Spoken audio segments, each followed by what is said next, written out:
Hi, it's Miss Pitzel at the Upland West Library, and I am book talking Turning 15 on the Road to Freedom, my story of the 1965 Selma Voting Rights March. So Lynda, Blackmon, Lowery co-wrote this with two people who know more about reading. So Lynda Blackmon Lowery was the youngest person to participate in the Civil Rights March from Selma to Montgomery for voting rights.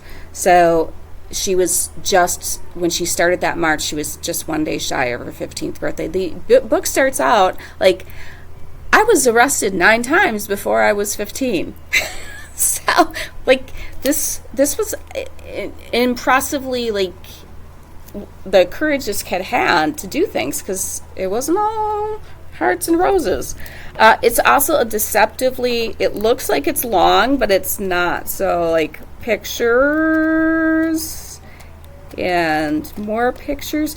This literally is actually like an hour read. And once again, I am not a fast reader. So because of all the pictures and stuff in it, and there's so many pages that have like 2 lines of text, it's a really short book.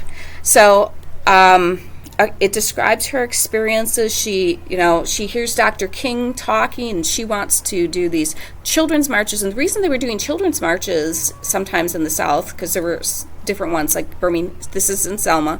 There were some in Birmingham. But the children's marches they were doing because parents could lose their jobs, they could lose their houses sometimes if they were seen protesting.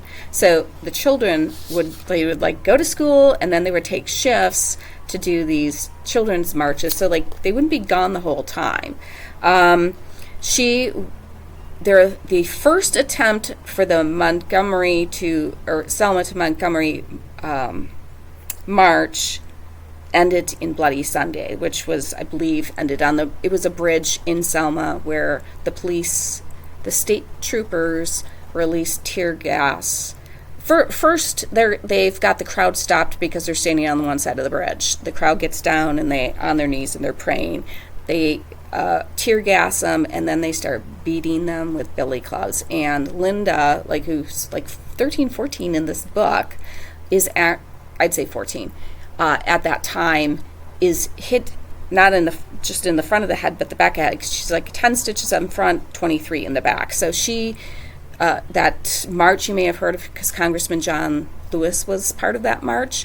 Like I said, she was the youngest person to participate in the actual march all the way from Selma to Montgomery. But that Bloody Sunday scared her for a time, and she didn't want to go do things.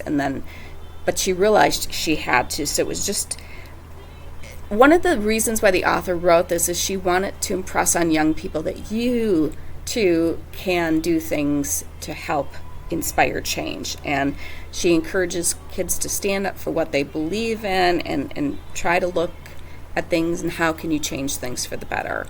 And it's just a very inspiring story. And like I said, much shorter than it looks, okay? Like I said, I was like, whoa, what do you... There's so many pictures in this book, and there's so many pages with just a few words or no words. So highly recommend this book. If you are especially if you're into nonfiction or into civil rights or whatever, it's just a really fascinating story. So, all right, if this is not your cup of tea, I will help you find something else. Otherwise, have a fantastic day and keep on reading.